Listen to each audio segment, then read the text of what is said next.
During this video, we're going to take a look at a communication tool called the clearing method.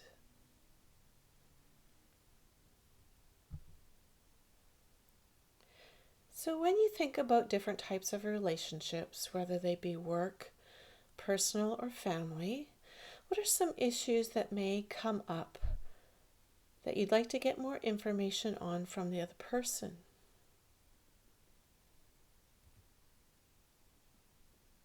Is there something that you are assuming is correct that maybe isn't? Did something happen and you found that your feelings were activated? Maybe it's a simple misunderstanding that you need to check out. What else might have happened in your relationships? Before you check out these issues with the other person, there are a few things that you need to take care of if you're following the clearing method. As with most things in coaching and counseling, the first step is awareness. What do you think you need to be aware of? As you work through the clearing method, the first step is knowing that there is something that doesn't feel right. Please bring your awareness to your emotions. Are they tied to another person?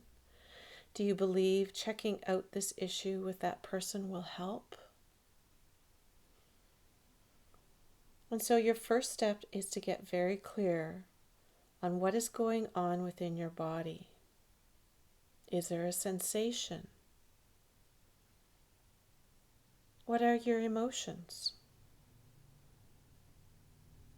Where do you feel it in your body?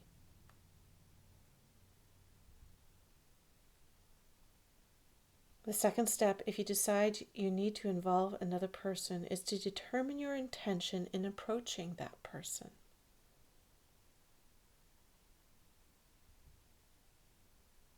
In speaking to this person, what is it that you want to accomplish? What are you hoping for? Is it more connection or a better relationship? Or maybe it's revenge.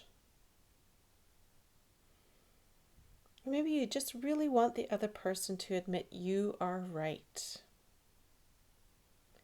Perhaps you want to clear up your own assumptions, or gain some understanding, or maybe you want to prove a point.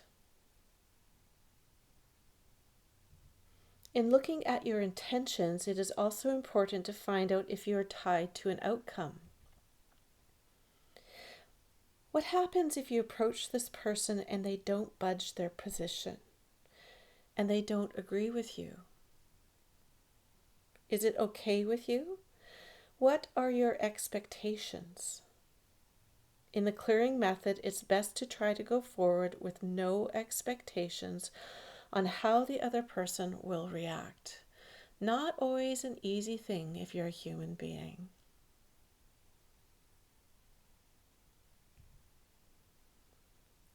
Here comes step 3.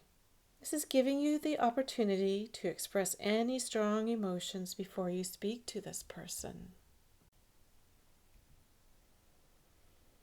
Why do you think it's important to give yourself space to express the emotions before addressing the issue with the other person?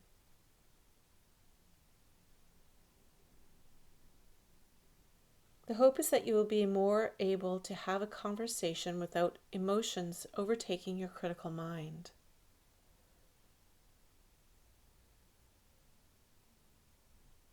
What are some physical expressions of emotion? What are some of your physical expressions of emotion? Now you can choose to do this step alone, or you can choose to do it with an impartial third person.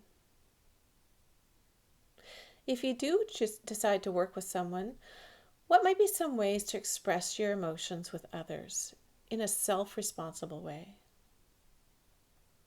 How would you choose to express your emotions alone?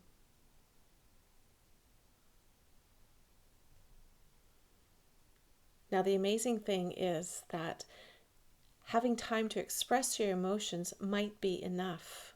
Perhaps by expressing your emotions, you may completely shift how you think about what's going on with the other person. Perhaps you understand that what's going on is happening inside of you, your thoughts, your actions, and your reactions. And really, this has little to do with the other person. You may not need to speak to them at all once you've had a chance to focus your awareness more clearly. Because this may be the result of giving yourself space to express your emotions, it's important to stop and check your intention again. Have things shifted? Awesome. You're done. If things have not and you're still unclear about why you're unclear, perhaps it's time to go back to step 3 and do that one again. Or if you decide that yes, you would like to clear with the other person, then it's time to move on to the next step. But before you do that, double check your intention. Is your intention to clarify something? Does your relationship with this person seem off track? Again, you can go back and get more clarity on your own. But if you're ready, then it's finally time to include the other person. We're about halfway through this presentation, and it's time to bring that other person into the conversation. Perhaps you can see that there's quite a bit of work that you can do by yourself to make sure you're very clear in your intention and why you are upset and what you want going forward before even bringing that person into the conversation. Following the clearing method, the first step when actually approaching the other person is to ask permission to talk to them about your concern.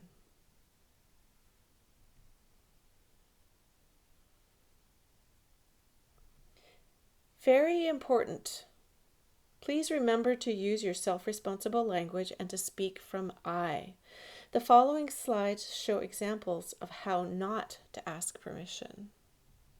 Asking permission is not me saying, Anna, you really hurt my feelings this morning. I think you are wrong and I am mad at you. Do you have time to see it my way for a change? Asking permission is also not, Gurjeet, I am so angry about this morning. You have got to stop being that way. Let's talk about this. Here are some examples using self-responsible language. Louise, there is something I think I misunderstood about our conversation this morning. Do you have time for me to check that out? Or do you have time for me to get clear on it? Notice how I'm using the word I. I think I misunderstood. Using the word I will help Louise to understand that I am taking responsibility for my own thoughts and my own feelings. Here's another example. John, I think I wasn't expressing myself clearly this morning. Do you have time for me to make sure I am not assuming anything? Or, hi Andrea, I was wondering if you have 10 minutes for me. There's something I'd like to clarify.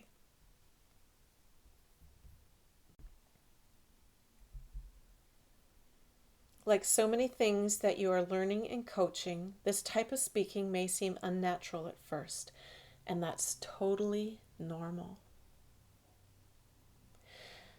So you've asked permission to speak to the person. What happens if they say no? Perhaps the other person doesn't have time at this moment. Find out if there's another time that would be better for them. Perhaps utilizing these examples. Is there a better time for us to address this? Or when would be a good time for you? But what happens if no means absolutely not? Perhaps the person that you want to get clear with has decided they don't want to have anything to do with this. They don't want to make time. They don't want to strengthen the relationship. What do you do?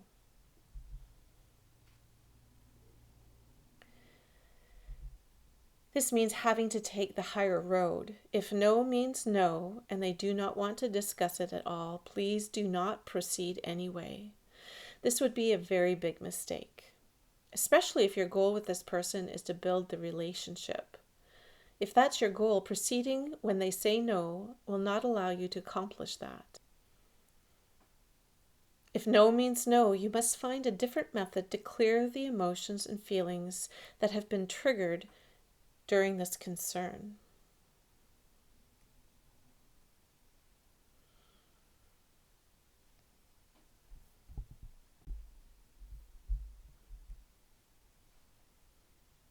Now might be a good time to make an appointment with your life coach or a very good friend who's willing to listen without falling into gossip and complaining.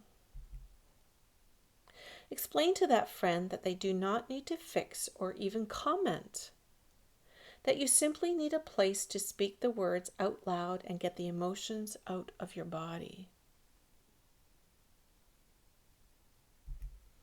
You can also try the Gestalt method of speaking the words out loud alone. Perhaps to a photograph of the person if you have it, or an empty chair pretending that they are sitting there listening to you. Remember that it is you that has the issue, and so it is your feelings that are the fuel to your emotional reaction.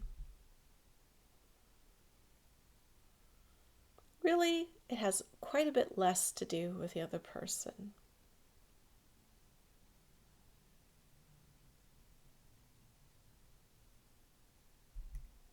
Some questions that you might ask if you decide to do the Gestalt method is, who does this person remind you of? Have you heard this type of statement before? And does the issue remind you of something?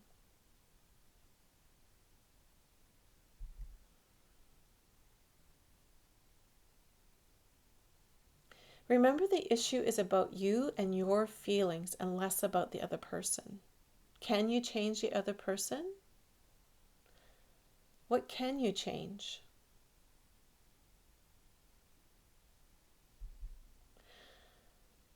You only have control over your own actions, reactions, and feelings.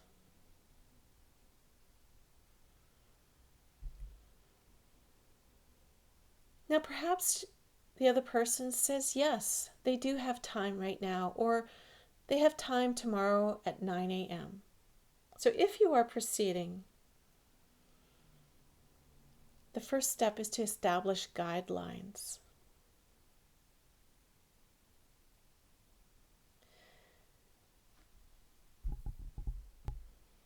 If the concern is larger, there may be more guidelines. Depending on the depth of your relationship with the person, there may also be more guidelines. Perhaps it might be as simple as expressing your needs and asking for theirs. I think it's important that we both get to express ourselves without interruption from the other. Does that sound like a good idea to you? Again, this may seem unnatural at first, and that's totally normal.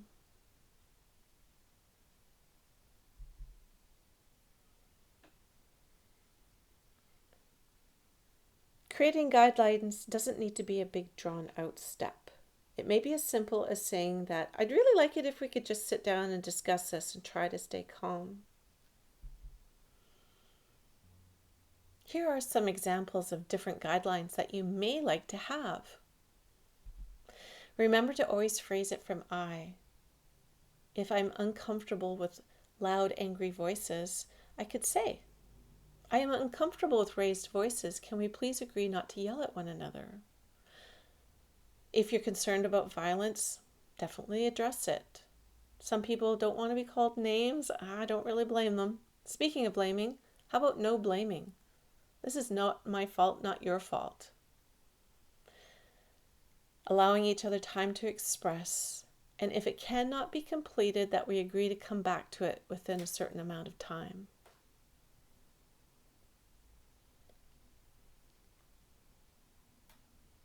Always give room for the other person to express their needs as well. This can be as simple as asking, what do you think about that? Or is there anything you'd like to add?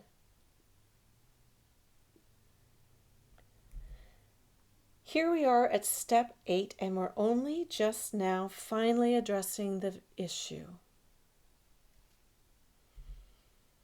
I encourage you to be vulnerable. If a deeper relationship is what you are searching for from this exercise, vulnerability can go a long way in that. Express your assumptions and your feelings, always remembering to speak from I. Keep it to 3 minutes or less, and always only deal with one issue at a time. This is not the time to bring out that grocery list of grievances.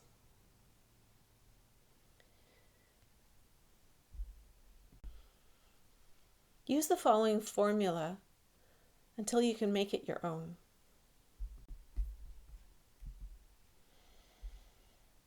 Again, this may feel a little bit unnatural.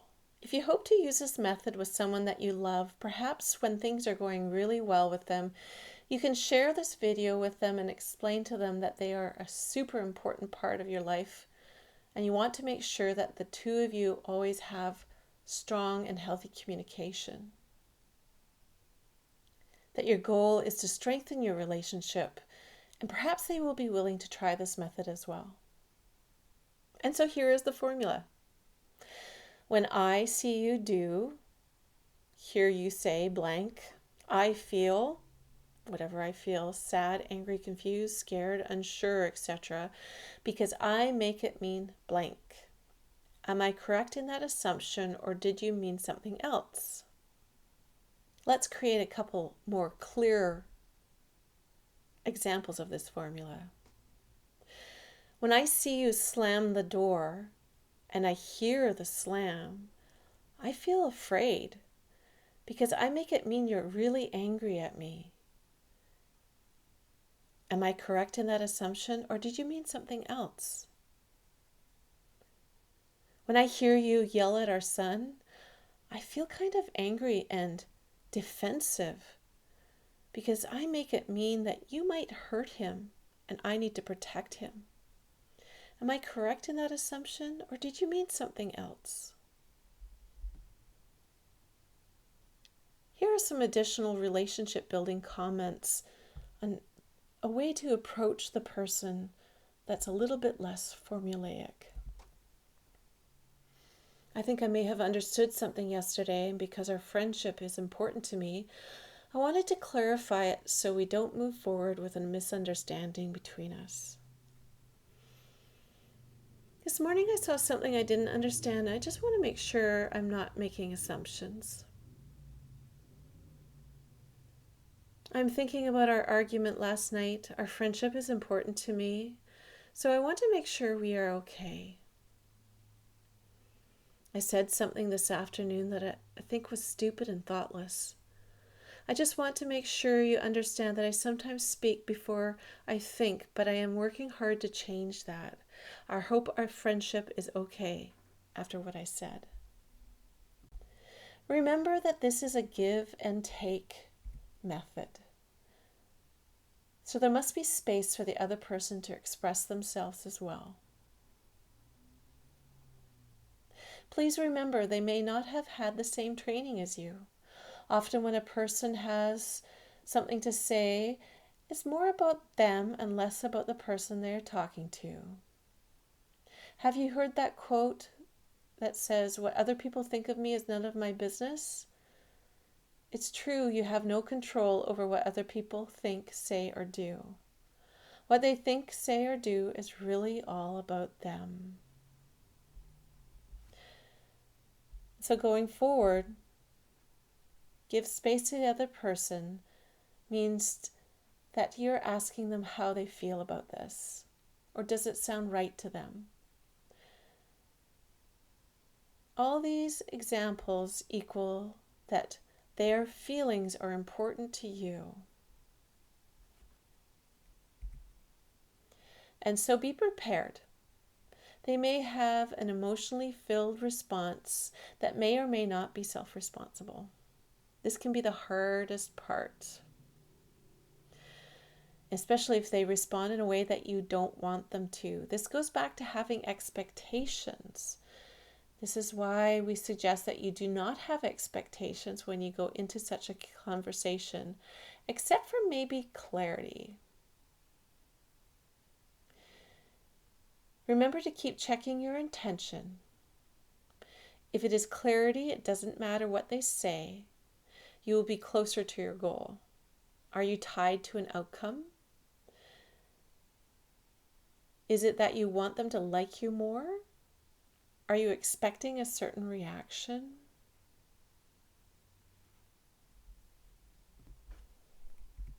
And now it is time to bring out your skills as a coach. Use active listening and use that unlimited positive regard that we spoke about. It's time for you to be curious without judgment. They may respond with a lot of emotion, and so it's time for you to try to maintain your curiosity through that emotion and give them time to express. If you don't understand something, don't make any assumptions and ask for clarification. Thank you for your honesty. Would you please explain what you meant when you say blank? Or, when I hear that, I assume you don't want to talk about it and you're dismissing me. Is that right?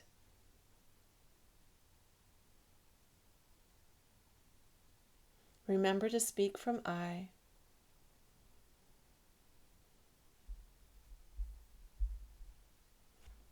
The last step is about stopping the conversation.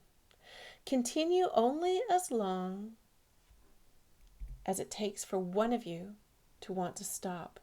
Respect yourself and the other person enough to stop it when it is time. What might be some reasons why it's time to stop? Well, maybe the situation is resolved.